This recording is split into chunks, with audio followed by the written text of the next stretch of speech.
The time has come for the Bastiodon PvP IV Deep Dive. The PvP IV Deep Dive that I didn't think a lot of people would ask for, but a lot of people have been asking for, so I finally found some time to deliver, and here we are. If you're not too familiar with the PvP IV Deep Dive series, I basically look at the true hidden stats of the Pokemon, and then compare them in different matchups and stuff like that, because, like, stat product, having like the low attack, high defense, high HP is a pretty big deal for a lot of Pokemon. But if you have that little bit of attack or that little bit of like extra defense or HP compared to the highest stat product Pokemon, then you can get that extra edge in battle. If all of this is sounding like a foreign language to you, but you are interested in improving your PvP IVs or your knowledge of PvP IVs for Pokemon Go, I highly recommend checking out my PvP IVs simplified video, link up above and in the description. You know, get your feet wet before you dive off into the deep end here, because it does sound a little bit confusing and jargony if you don't know about breakpoints and all that kind of stuff. And then when it comes to this deep dive, I don't have an article up on GamePress because this video is already late and I don't want to charge GamePress for like a late article that probably isn't going to get a lot of clicks. But if there is a Shieldon event in the future, I'll probably, you know, look over the numbers again and put it up in article format. One thing I will say too about this PvP IV deep dive is it's probably going to be the shortest PvP IV deep dive I've ever done. Bastiodon is extremely straightforward, and even if you didn't save a whole bunch of Shieldons thinking that there might be some wonky Atk Breakpoint I discover, you're probably going to have one of the better Bastiodons. But there is a slight attack weight that you may want to be aware of. So let's get into the Bastiodon PvP IV deep dive. So let's cut to the chase here. Let's talk about the Atk Breakpoint on Bastiodon. There are two Atk Breakpoints that really matter, and they're both basically around the same attack weights. We're looking at 79.19 to 80.09 for Trevenant. The 79.19 is based on the rank 1 Trevenant, and it's really difficult for Trevenants to push beyond that defense stat without sacrificing too much HP for other matchups, as you'd find out with my Trevenant PvP IV deep dive. But Trevs may have slightly higher defense than 79.19 would cover, so going a little bit beyond that could be a good idea. And then in that same kind of range, we also have 79.84 for Sableye. Now that is the rank 1 purified Sableye.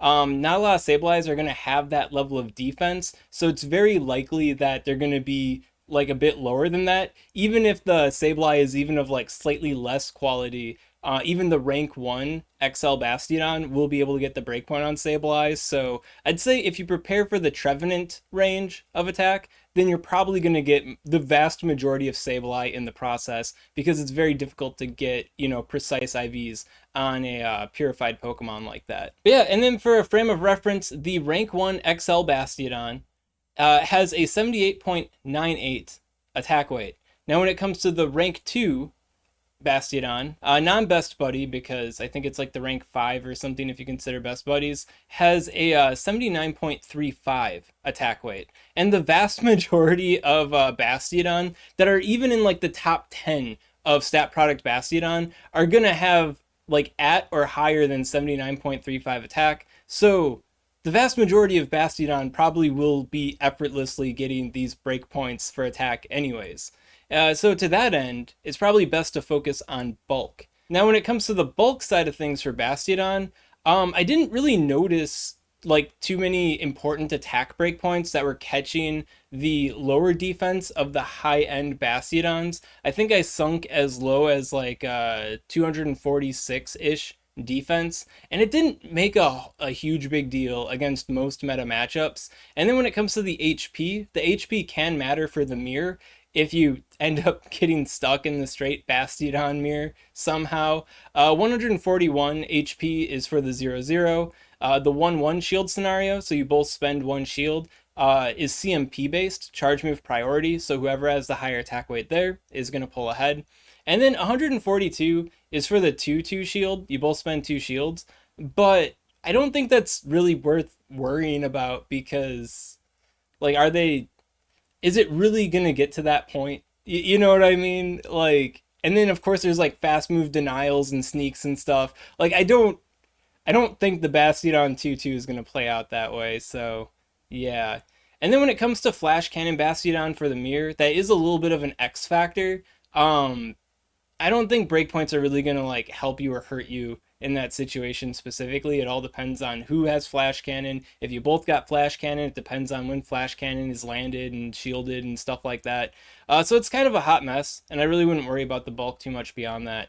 I think one thing I can highlight is that if you do have less than 140 HP, and you don't have like good defense to make up for that, like you're thrifting on both your HP and your defense, then that can cause you some light consistency issues. But beyond that, it's not that big of a deal. So it's compared to most of my PvP IV deep dives, the only big brain thing to have here is to just have a slight attack weight for Sableye and Trevenant, and then just pack on as much bulk as you possibly can.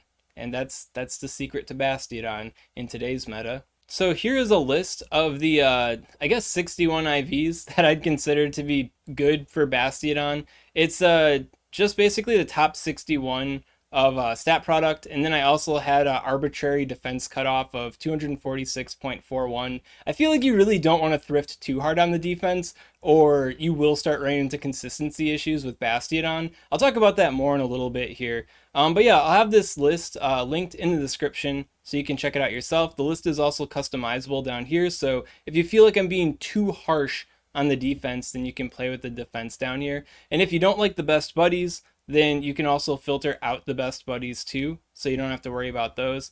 Personally, I don't think best buddy is really worth it for Bastiodon, because you can see that the rank 1 isn't a best buddy, and there really aren't big advantages given by the best buddies. But given how, like, I guess quote unquote rare Shieldon can be, like if you are stuck with like a really premium or really high rank best buddy Bastiodon, you know, like when are you gonna have the opportunity to get a better one? So I included them just so I don't, you know, make people feel like they're left out for their options here. And I've been pretty harsh in a lot of my videos with the best buddy slot. Like I'm like, oh man, it's so coveted, you don't want to take it away because other Pokemon might want it. And I guess that was some like pre-XL thinking I had going on there, because after reviewing it, there aren't a lot of Pokemon that really do want the best buddy slot. So I think you could be a little bit less of a best buddy snob, especially when it comes to Bastiodon. You're probably not going to bring it to a bring 6 kind of format. It's probably mostly going to be like GBL kind of stuff. So to that end too, the best buddy slot is even less contested. So yeah, I guess if you already have knowledge of breakpoints, you already know my perspective on all this kind of stuff about the best buddy slot, what's worth going for, I think you'll be able to navigate this list pretty well yourself. But if you aren't, I definitely give favoritism to the non-best buddies, just so you don't have to use the best buddy slot. But it doesn't matter that much. So if it's about this attack, and like the defense doesn't matter a whole lot, and the HP is only coming up as being like significant, I guess, for the mirror, are you good with just like your regular old like level 40 like lucky Bastiodon? And I'd say yeah, probably. For the most part, I mean, when you bring Bastiodon to a lot of formats, it's just to wall off the Pokemon it can wall off. And I feel like if you're not going to go for like the big old premium one, like what I had highlighted on that list, like if you can't do that, or you're not really willing to spend the Stardust on it, then I think like your basic like level 40 to level 41 Bastiodon is going to be just fine. What I would advise against doing though is going for like a halfway kind of Bastiodon, like a level 45, level 46 Bastiodon.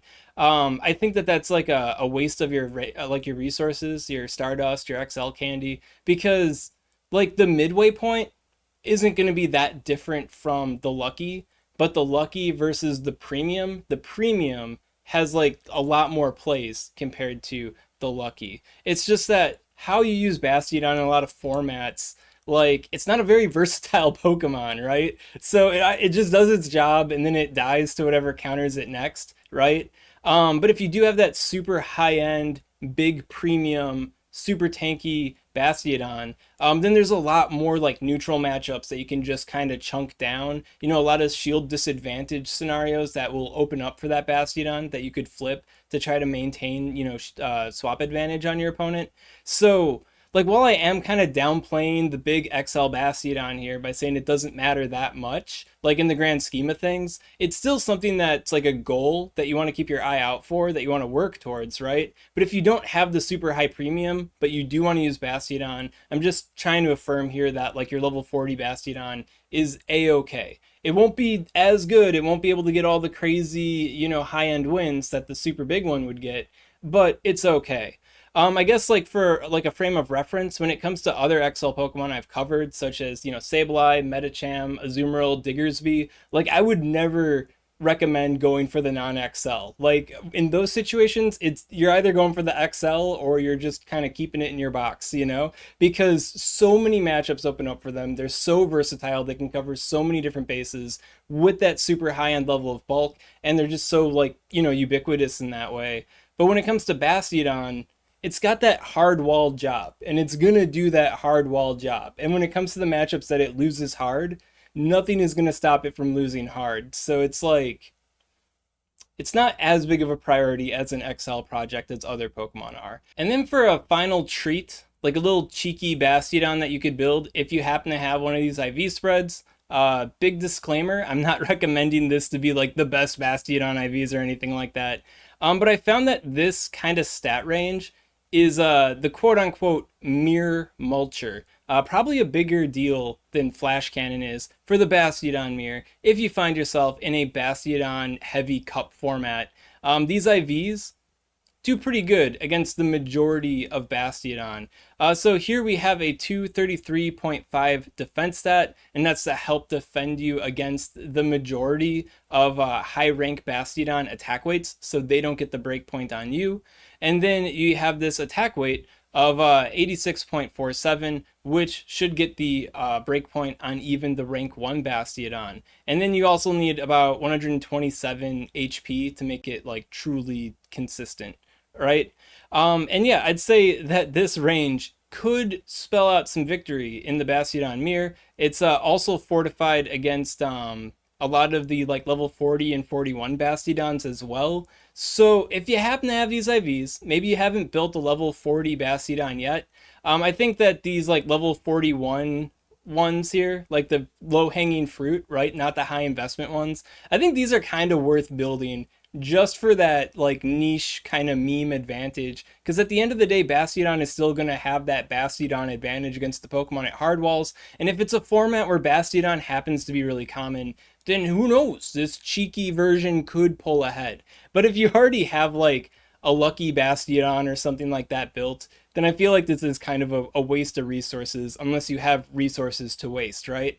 And then when it comes to these mirror mulchers here, I feel like the top two here are definitely like a level above all the other ones. So like earnestly, I'd say it's just these two. Let me filter this down. I'd say it's mostly these two that you'd want to look out for. If you happen to get them, then you got the cute meme Bastiodon that is arguably worth building. I'd start, keep it in the bag. Who knows? Maybe it'll take you to legend one day. And that about wraps it up for the Bastiodon PvP IV deep dive. If you got any questions on this content, of course, comment below, let me know what's up, and I'll be happy to help you out. And if you enjoyed this kind of content, you want to see more like it, well, make sure to subscribe to SwagTips. SwagTips. I'd also like to give a special shout out to these Patreon supporters. If you want to support Swagman on Patreon, link in the description. But yeah, sorry guys, I'm a little late on this video. It's just been tough because I got the, you know, big tournament this weekend coming up, so I've been practicing, scrimming, and simming for that. And then on top of that, we're buying a house now. So it's like a lot of paperwork, a lot of footwork with that too. So it's just been a lot of time getting eaten up from me, hurting my ability to make YouTube content, but it is what it is. But yeah, more videos to come in the future. Probably more so after this weekend because like laser focused in on that Milwaukee tournament. Wish me luck.